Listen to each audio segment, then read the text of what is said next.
Good afternoon and good evening, everyone. Thank you for joining today's webinar, which focuses on exploring the attractive opportunity set in a balanced advantage fund investing in global markets.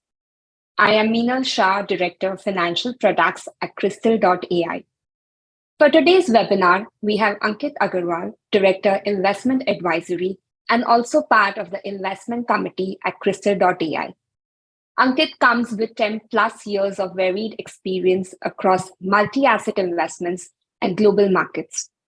Prior to joining Kristal, he worked at Goldman Sachs in discretionary macro equity research, portfolio construction, and also managed portfolios for corporate pension plans clients.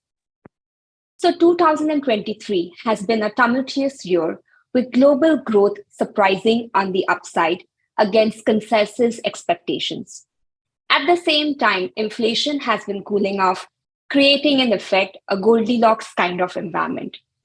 The global aggregate bond index gained just 1.4% in the first half of the year, compared with a 17% surge for the S&P 500 index and a 14% gain for the MSCI All Country World Index. Before I address my first question to Ankit, let's take a quick poll. Which asset class could be the best performing asset in 2023? Equities, fixed income, alternatives, commodities. Okay, so we've got our answers. So it's 65% equities and 20% fixed income. That's very encouraging to know. So let's ask Ankit his views on the global markets as well as Kristal Investment Committee's outlook on various asset classes. Thanks, Meenal, for that. Look, as the poll shows, a lot more investors are now quite optimistic about equities. But had we taken this poll back around the beginning of the year, I'm sure the responses would have been very different. Now, look, I'll try to unpack a few things in the next 5 minutes on this question that you have asked. But I think there are three things that we should address over here. One is to try and put this year's rally into context. Second, where do we stand today? And third, what could go wrong from here on? So the first part, which is putting this year's rally in context, like this year's rally has been one of the most unloved, as most investors, including us, have been quite underpositioned. And rightly so, because coming into the year, the setup looked quite unattractive. Inflation had barely started showing signs of cooling off. Monetary policy, at least in the US and also in major developed market regions, was on the verge of turning restrictive. And if we looked at most sentiment and growth metrics, whether it's the PMIs or consumer sentiment or housing market indicators, they all looked pretty weak. We even got an initial scare in Q1 in the form of banking sector trouble in February and then in early March, but they were quickly just overpowered by a host of positive factors. Firstly, growth came in much stronger than expected. It was not resilient, it was not flat, it actually accelerated across regions. When you look at composite PMIs across most developed markets and emerging market regions, they actually were at almost 12-month highs when we looked at some data around Q1 or Q2. Similarly, not just PMIs, but consumer sentiment across major developed markets rebounded. Housing bottomed a couple of months later, around Q2, I think towards Q2 end was probably the bottom in US housing as well. And even today, when we look at hard data like durable goods in the US and PCE, we see strong resilience. At the same time, inflation came down faster than people expected. A lot of people expected goods inflation to come down faster, given the supply side easing that happened probably around Q3 or Q4 of last year. But not just goods, even services inflation started to come down in select pockets quite aggressively. Apart from that, not to forget the energy piece. I mean, energy even went into mild deflation towards Q2 of this year.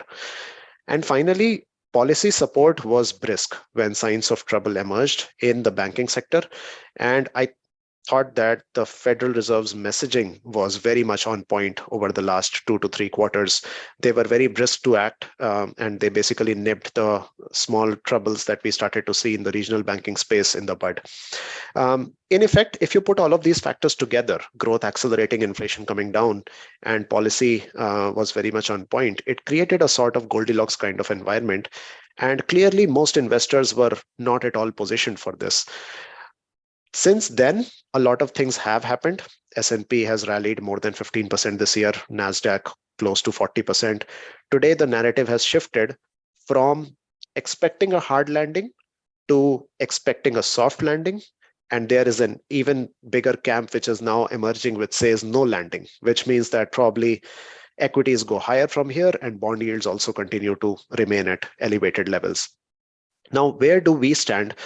One is that the resilience that we saw in growth continues to be visible across regions. Although, in all fairness, we are seeing signs of cooling off in leading indicators. So, when we look at PMIs for June and July, there is a bit of deceleration in momentum. They are still pretty strong, make no mistake, but we are seeing a little bit of cooling off over there. Inflation, however, continues to come down at a quite meaningful pace. And our expectation is that by Q3 or Q4 of this year, we would be at a level of inflation, at least in the US, where policymakers would be a lot more comfortable. Also, when I talk about inflation with respect to regions, it's very important that Europe's inflation has been moving with a lag. When you look at with respect to the US, their inflation peaked almost 2 quarters after the US. And so it is likely that we will start to see inflation in the Eurozone also come down quite materially. Now, where does that leave us on equities? Like on prima facie, this should be a positive for equities, but we are also mindful of valuations, especially relative to bonds. So that gives us a bit of pause, and we are clearly not at a place where we are saying that animal spirits will be back, but we are in the stay invested zone where we don't want to be running massive underweights in equities with respect to our benchmarks. And we are also in the buy on dips camp where if we do see a 10-15 correction in equity markets, we would be buyers in those levels. Within regions, we still like the US because of its tech heavy nature. And again, one has to be mindful that tech historically has exhibited some correlation with falling interest rates. So in an environment where we believe inflation is cooling off and the Fed is probably towards the close of its hiking cycle, then that's an environment where tech can do well. We also like Japan, a lot of corporate reform plus return of inflation after multiple decades. Although there are still risks from the monetary policy setup over there, but these are two regions within developed markets that we like, and we like them more than Europe and the UK today. Apart from that, in the emerging market space, our investment committee likes India, Brazil, and this is where we believe that it's important to be selective also in emerging markets because there are pockets like, for example, China, where growth continues to be weak. We saw very strong data in Q1, but since then it has just fallen off. And there is a lot of chatter around policy easing in China, but we have seen that episode before. So we do want to give it time and actually see where it goes from there. In the fixed income space, we like quality fixed income. So till now, in most of our model portfolios, we have been running allocations to treasuries and investment grade debt. We have strictly stuck to that and mostly at the shorter duration. But we are getting close to the point where we are thinking of extending duration, and we have started to do that very selectively and in very small sizes. However, one space where we haven't yet built comfort is the riskier pockets of fixed income. So high yield and emerging market debt, we still like to stay away from them. We believe and like we are big believers that if you have to take risk, you take it in the equity space. Within commodities, we like gold. We turned constructive on gold sometime towards the end of last year. Gold typically does well during falling real yields and falling dollar regimes. We believe that we are at the cusp of one such regime. Also, another point in favor of gold is, And we are not big believers of the de-dollarization narrative, but if someone bought into it and believed that de-dollarization is a risk that they want to hedge for, I believe gold is one of the best hedges for that.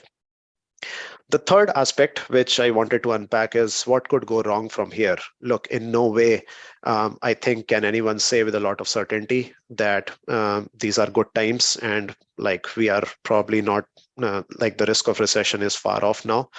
Um, I think investors, first of all, are no longer as heavily underpositioned as they were at the beginning of Q1.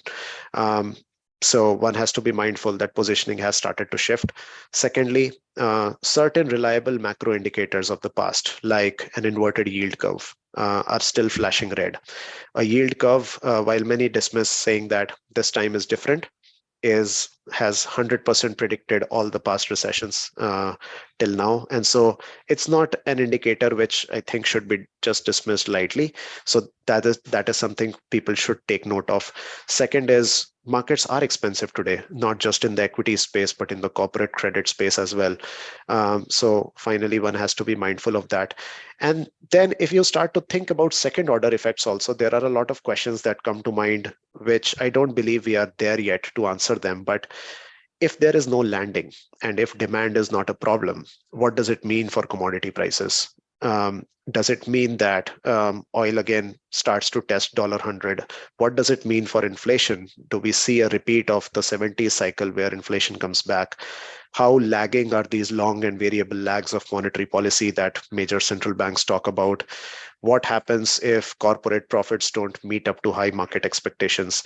So these are, I mean, second or third level questions, which I don't think we are there yet, where it's easy to answer them. But these are questions which I believe will pop up quite meaningfully towards the end of this year. So I think one has to be mindful of the risks that are imminent on the horizon, but at the same time continue to stay invested in equities because bear market rallies can be fairly aggressive as well. Thank you, Ankit.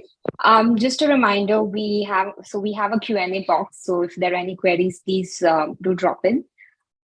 So what kind of opportunity sets are available for investment in the current market scenario that Ankit has just highlighted? One of the ways to access this opportunity is to invest in a balanced advantage fund. So, Ankit, can you please help us understand some of the advantages of a balanced advantage fund and the returns it can generate? Sure. So look, first, in such uncertain times, and I mean, this is one of the most uncertain times in most people's careers when it comes to global macro. It is best to stick to a disciplined asset allocation and avoid tilting or swinging your portfolio along with market moves. For example, I know quite a few people who de-risked their portfolios in Q3 of last year, and they stayed in cash till almost second quarter of this year, and now they are chasing this equity rally. Like if you did that, you missed out a good part of the rally, and you are still net down on your portfolio compared to the beginning of 2022. Versus that, an investor who did nothing and just maintained a very disciplined asset allocation based on their risk profile are actually up compared to where they were at the beginning of 2022. Now, a balanced advantage strategy is meant for an investor, and I'm sure a lot of people from India are familiar with it. We have balanced advantage funds in India also. It's meant for an investor who has a balanced plus growth oriented kind of risk profile.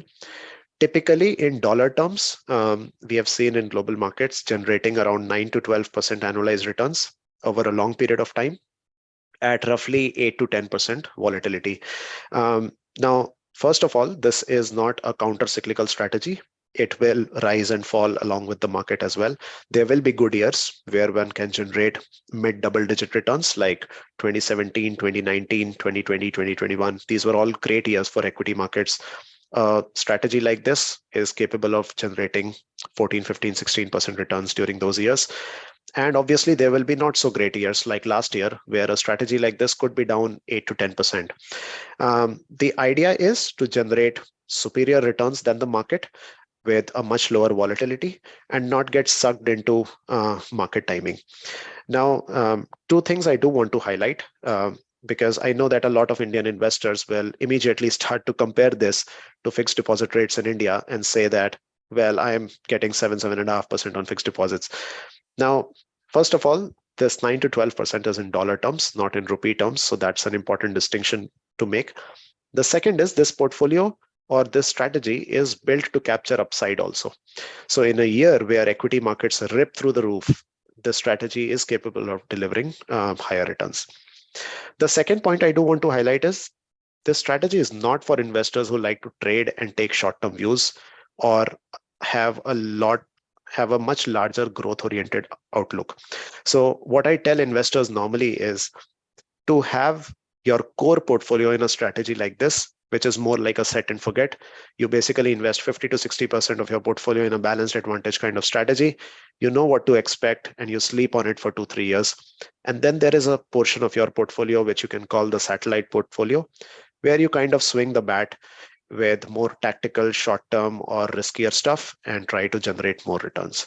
I mean, that basically is a good balance between not tinkering too much and then having a sleeve where you are basically trying to do tactical stuff. Thank you, Ankit. Okay, so before we move on to discuss Kristal's Global Balance Advantage Fund, let's take a quick poll. According to you, what should be the percentage of alternatives allocated in a balanced advantage fund? 10%, 20%, 30%. Okay, so we have a mix. So we have a tie between 10% and 20%, and then the next one being 30%. Great. So now let's try and understand Kristal's flagship Global Balance Advantage Fund.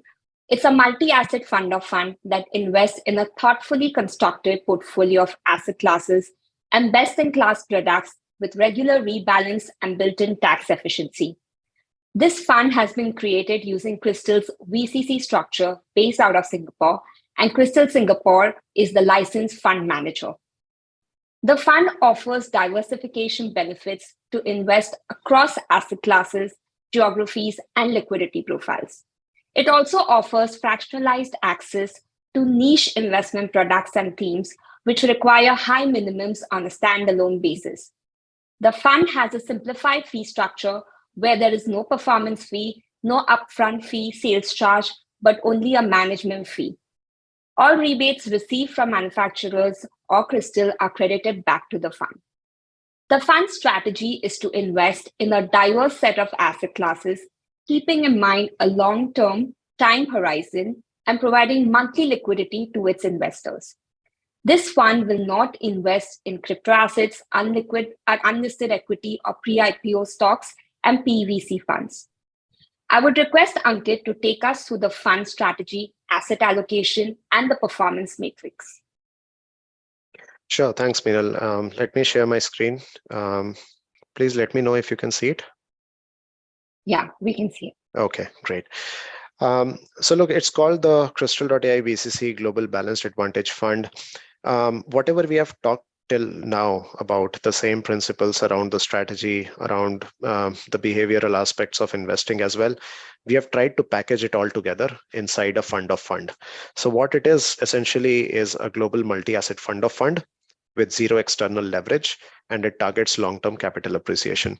It's a portfolio which is built to capture our investment committee views. So it's dynamic in that sense where we can tweak the asset allocation based on our asset class views, and at the same time built for tax efficiency so that any rebalancing of the portfolio doesn't incur a tax incidence for the end investor. It's clearly diversified across asset classes, and it provides fractionalization, which we'll see an example of towards the end. I'm going to just flip through a couple of things because we have already discussed this, so I don't want to repeat. But very important to know what we don't do inside this fund. So we don't do any crypto investments. It's also prohibited as per RBI guidelines. We don't do any unlisted assets. So there is no private equity or private debt inside this. And we don't do single securities. So no single stocks or single bonds. We just believe that we are not a equity research shop because we don't do balance sheet income statement analysis. So basically our edge is limited in trying to pick single stocks. In terms of rebalancing, the portfolio has a target allocation that we manage to, and we revisit that once in a quarter. Obviously, if intra-quarter there are major market events, we do take a look at it. But our philosophy is that once you have constructed a thoughtful portfolio, then you don't need to basically tweak around it too much unless and until something materially has changed in the market. And we try and stick to that. However, monitoring is done and on a very regular basis. And as and when we get inflows into the strategy on a monthly basis, obviously rebalancing happens automatically. Look, in terms of the asset allocation today, so first of all, the fund is benchmarked to a 60-40 uh, portfolio. So 60% global equity, 40% global fixed income. That's the benchmark because that's the risk that we are trying to target in a balanced plus growth kind of strategy. Today, the asset allocation, and when I say today, it's as of the end of June. We still are yet to receive official numbers for July. So all data that we are showing is as of end of June. The fund started in April of last year. So it's been almost 15 months of operation for this fund. The asset allocation is what you see on the top right side. So a little over 40% in equity, and it keeps varying between 40 to 45%. Fixed income is a little lower than 20%, and then about 30% in alternatives. When I say alternatives, these are basically uncorrelated long short strategies, which have historically generated, let's say, 8 to 13-14% returns over a long period of time in an uncorrelated fashion. Within this equity sleeve of 41%, the geographical split is what you see on the bottom right chart. So fairly diversified across the three regions.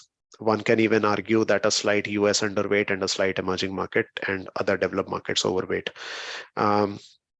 If we look at the CAGR over a long period of time, the fund has been in operation for 15 months. So before that period is mostly back tested data on the current portfolio. The CAGR is around 9%. And obviously these numbers are lower because of the year that 2022 was. But over the next pages, we'll also look at calendar year returns. But compared to the benchmark, it is still almost, let's call it 33% higher return over almost 2% lower volatility. So a much better risk-adjusted return for the end investor. The CAGR is, by the way, net of all underlying fees. I will skip IC views because we addressed that already. I do want to focus on this piece, which is the exact portfolio that we hold. First of all, we are very transparent in terms of reporting of this because we understand what the end investor is actually looking for.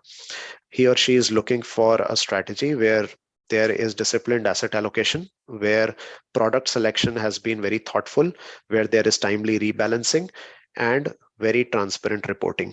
So transparent reporting is something we also focus on. Every month in our fact sheet, we show the investor our asset allocation as of the end of that month. We also show each and individual line item in the portfolio along with their weight so that investors know what exactly is there. It's not like a black box.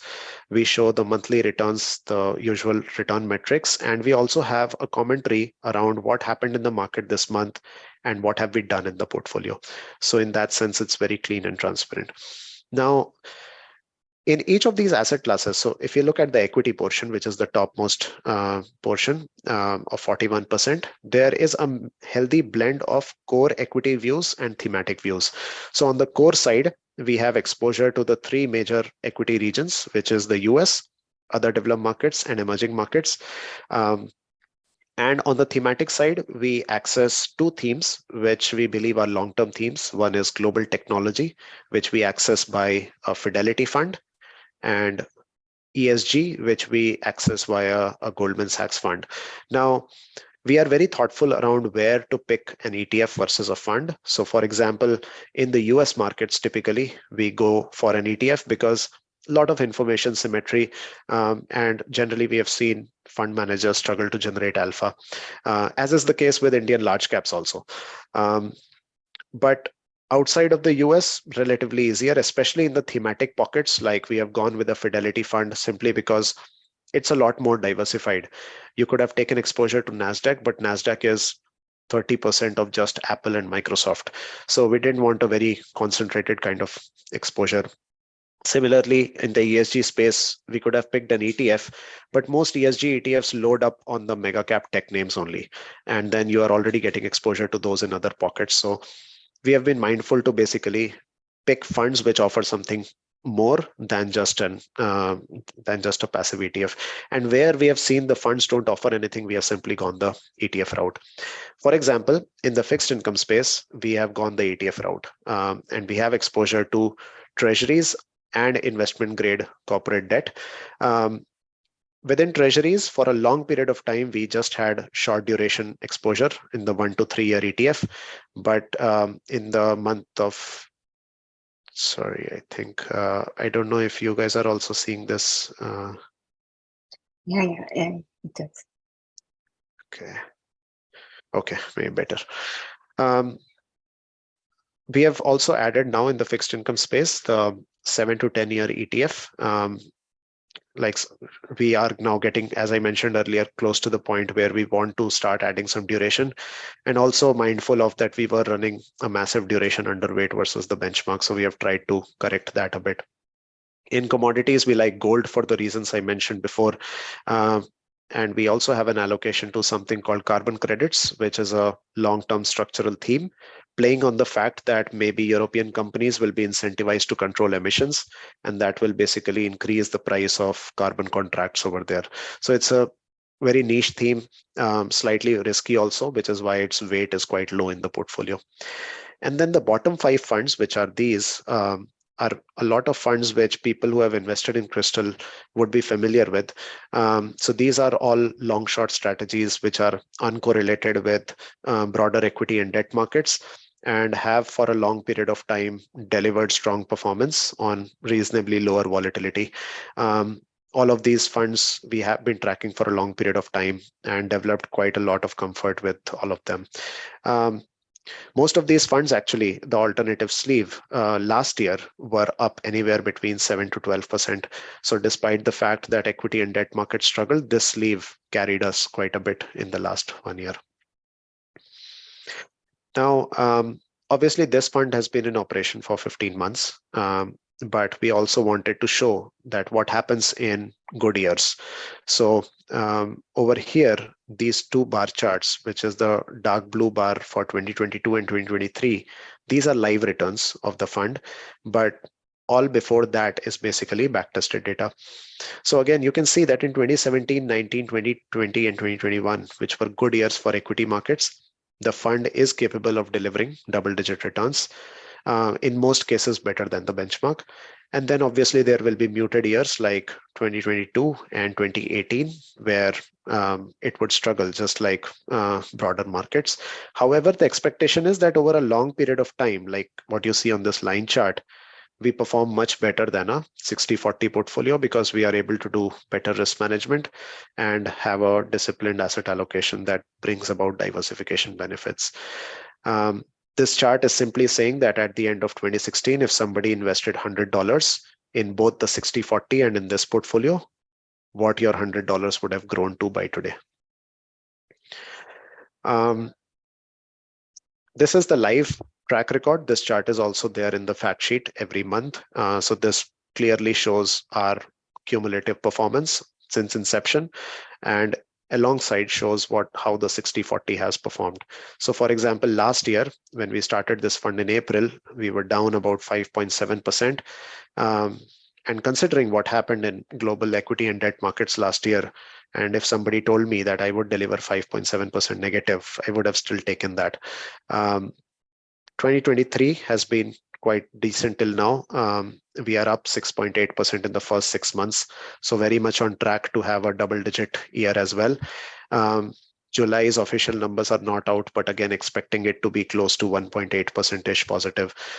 So we should be very much tracking what we intend to deliver.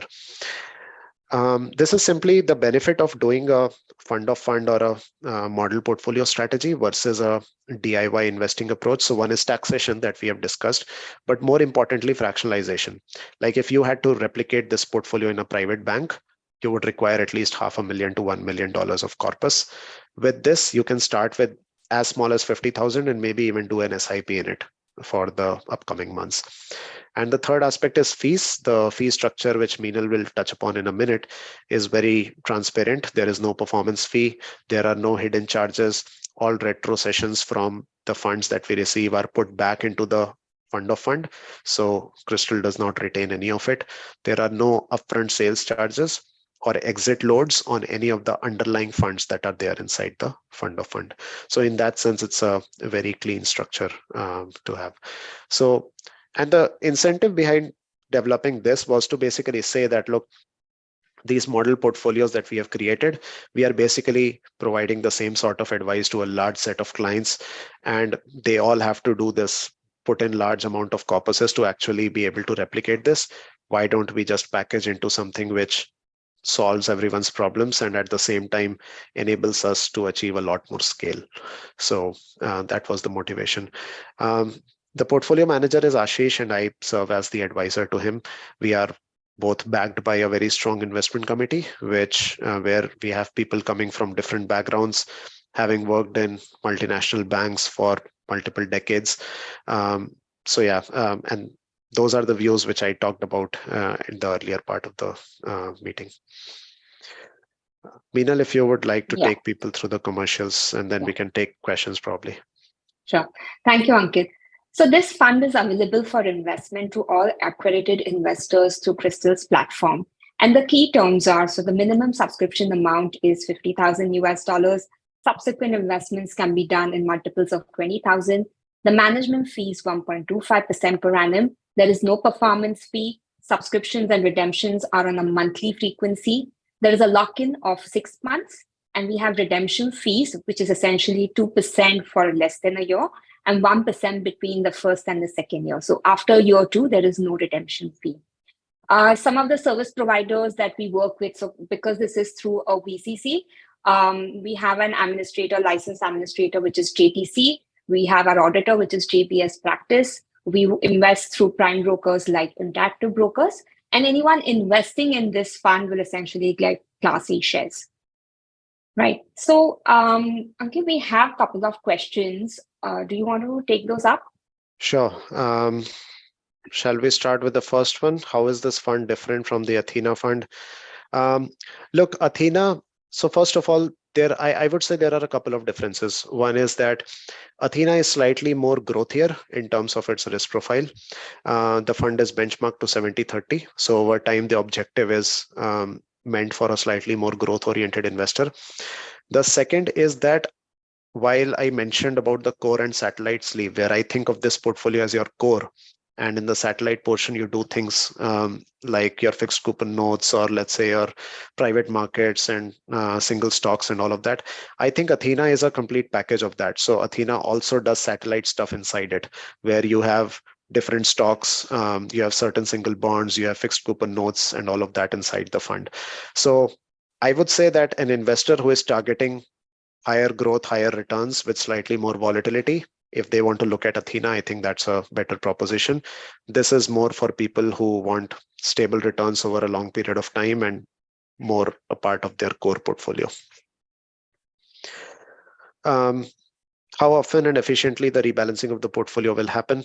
Look, rebalancing of target weights happens typically quarterly, but there are quarters where we haven't rebalanced, where we just said that, look, nothing has changed. We don't really need to revise our target weights.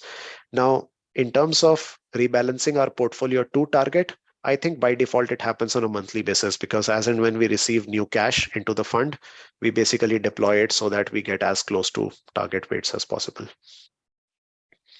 But it's a highly actively monitored product. I mean, we look at it almost on a daily basis. And the advantage is that, let's say someday we see a huge spike in yields, we can go and actually rebalance that. If we try to do that across like 50 different accounts, it's just not possible.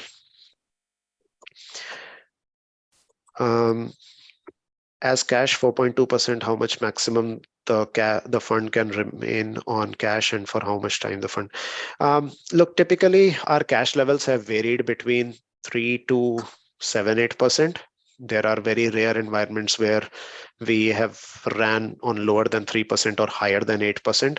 So the mandate allows us to have almost 10% in cash, but Like, we are not big believers of on sitting on cash, because ultimately you make returns by being invested in the market. So typically 3 to 8 is the range you should think about. If we are struggling for ideas or the environment is really uncertain, we would be running at 7 to 8%. Otherwise, it would be lower than 5. Great, thank you. Any other questions, please? Right. So does cash earn interest on IB? Yes, it does. Interactive Brokers mentions on its site that the interest that you can earn on idle cash balances is now close to 4.8%. So all of the cash that we receive, or the idle cash, is parked in IB so that we earn something on it. Um, Beside the management fee of 1.25, there is another platform fee of about 0.5%. Yeah, so that's the other thing for investors who are in the advisory model, where we have a 0.5% platform fee. If those investors invest in this fund, that 0.5 fee is rebated back. So we are not double charging the investors. Anyone who is invested in this will only have to pay the management fee. Ankit, we also have a question. What would be the total cost? So maybe you can highlight the TER. Yeah, so apart from the management fee, obviously there is the underlying different fund fee also, which would the investor would incur, just like if you created it on your own in your private bank account. Although all the rebates that we receive are passed back to you, so they are not kept by us. So overall, the total expense ratio comes out to 1.8 to 2% at any point of time, depending on what funds are inside it. But we are look very mindful of it, because we know that it impacts our performance, and the only thing that we care about is basically ensuring that performance net of fees is better than the benchmark. Great. The fund is there on our platform. I think a launch point would be up. If any of you want to look at this presentation, please do reach out to us on support or talk to your advisor, and we would be happy to get back. Ankit, we have a question. Will the fund has an option of paying any dividends, or it's just NAV performance? Yeah, so right now we don't pay out anything of this. So all dividends are basically just held as cash, and then that's basically available cash for us to deploy. We have deliberately done that as a start, because a lot of our clients are also Indian residents who would be taxable if we pay out dividends. So that's why we don't have a dividend paying share class. At some point of time, if it grows really big and there is a lot of demand, then we'll think about it. But right now it's not there. Maximum drawdown on a monthly basis. So look, over the last 15 months since we have been running this, our worst month was, I think, September of last year, which when I think, as far as I remember, S&P 500 was down 9 to 10%, and bond markets were also down quite significantly. In that month, I think we were down around close to 5%, and the benchmark was down 7.5 or 8. So that was our worst month, where we were down 5. But apart from that, I mean, the one chart which I believe will help is, sorry, just give me a second, is this one at the bottom, which shows not just monthly, but worst periods in the last 5 to 6 years. So for example, you can see that the 2 peak months of COVID crisis, Feb and March 2020, a fund like this would have been down typically around 10% in those 2 months. Compared to that, S&P 500 was down 30%. And similarly, last year, a fund like this at its worst possible time would have been down around 14%. But again, look, these are based on back-tested numbers. So I mean, it would assume that we are not taking any actions in the portfolio. Can the underlying funds be leveraged?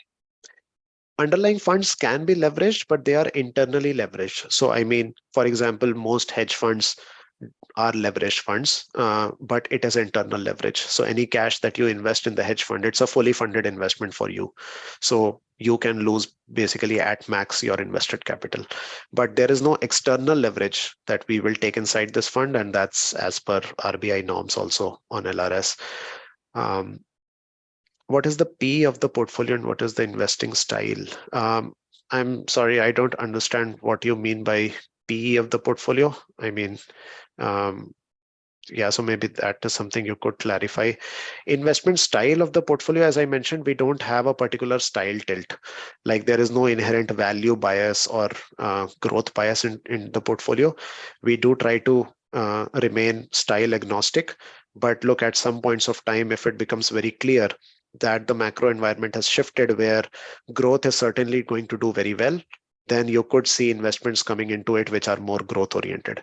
So short periods of time, there can be style tilts, but we don't have an inherent value or growth bias that we are running. Ankit, In one question is, out of all the alternatives you've selected, Black Oak has performed one of the best. Why is the allocation to it low? So Black Oak has performed one of the, so I don't think it's performed the best. But it's a pretty good fund. The allocation is low for a couple of reasons. One is liquidity also. This fund, by the way, after the lock-in period, offers monthly liquidity to the client.